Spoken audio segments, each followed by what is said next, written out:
వారి నైపుణ్యానికి ఖ్యాతి దక్కింది. కానీ అప్పటి నుంచే వారికి కష్టాలు మొదలయ్యాయి. వారి గ్రామం అగ్నికి ఆహుతి అయ్యింది.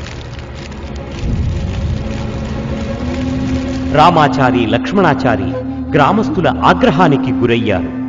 వారంతా కలిసి పీరును గంగన్నపల్లి సమీపంలోని దిగుడు బావిలోనికి వదిలేశారు.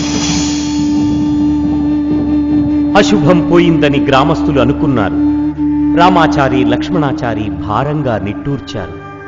కాలగమనంలో జగాలు మారాయి, తరాలు మారాయి. రామాచారి, లక్ష్మణాచారి వంశం నిర్వంశమయ్యింది. పంచలోహాల పీర్లు, వాటిపై లిఖించిన శక్తివంతమైన బీజాక్షరాలు కుర్లగుట్ట గుహ సాక్షిగా కాలానికి ఎదురీదుతున్నాయి.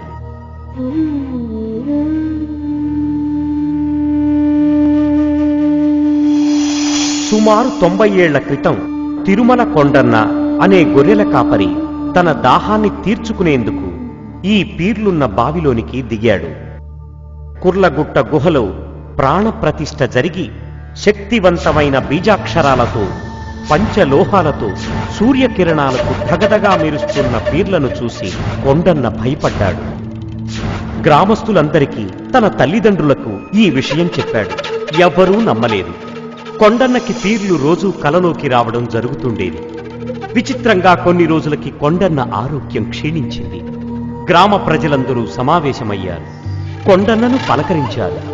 కొండన్నతో, మీరు దయ్యమా దైవమా, సత్యమును చూపించమని స్వామిని అడగమని చెప్పారు. ఆ రోజు రాత్రికే కలలోకొచ్చి స్వామి, నిజరూపం నీకొక్కడికే చూపితే ఎవ్వరూ నమ్మరు, అందరినీ కుర్లగుట్ట దగ్గరకు తీసుకురా, సత్యమును చూపిస్తానని చెప్పాడు. మరునాడు గ్రామ ప్రజలంతా అక్కడికి వెళ్ళగా స్వామి దివ్యమైన వెలుగుతో, ఆకాశవాణి శబ్దంతో, నీకేమి కావలను కొండన్న అని అడుగగా అమాయకుడైన కొండన్న నాకు మాంసం అన్నం కావాలనని కోరాడు. వెంటనే 2 సానికల మూకట్లతో స్వామివారు ఆహార పదార్థాలను అనుగ్రహించారు. ప్రజలంతా హర్షించారు. గ్రామ ప్రజలంతా అదే నైవేద్యంగా స్వీకరించి, మేమంతా ఏ రోజు వచ్చి మిమ్మల్ని తీసుకువెళ్ళాలి స్వామి అని అడుగగా స్వామి మొహరం జరుగు రోజులలో గురువారం వచ్చి నన్ను తీసుకుపోవలనని దివ్యవాణి పలుకులతో పలికెను. తరువాత మొహరం జరుగు రోజులలో గురువారం వచ్చి గ్రామంలోని 12 కులాల వారు, ఆయకట్టువాళ్లు కలిసి స్వామివారిని తీసుకొచ్చి చిన్న సావిడి యందు పెట్టి మొహరం జరుగు రోజులలో ఉత్సవాలు జరిపారు. టోపీని అనగా కుళ్ళాయిని ధరించుకుని స్వామి దర్శనమియ్యడం వలన స్వామిని కుళ్ళాయి స్వామి అని అన్నారు.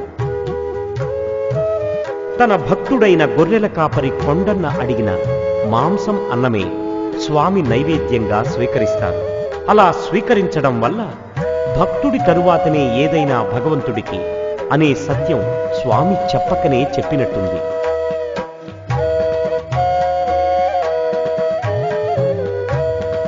స్వామివారి లీలలు అనంతం. వారి లీలలు మన భాగ్యం.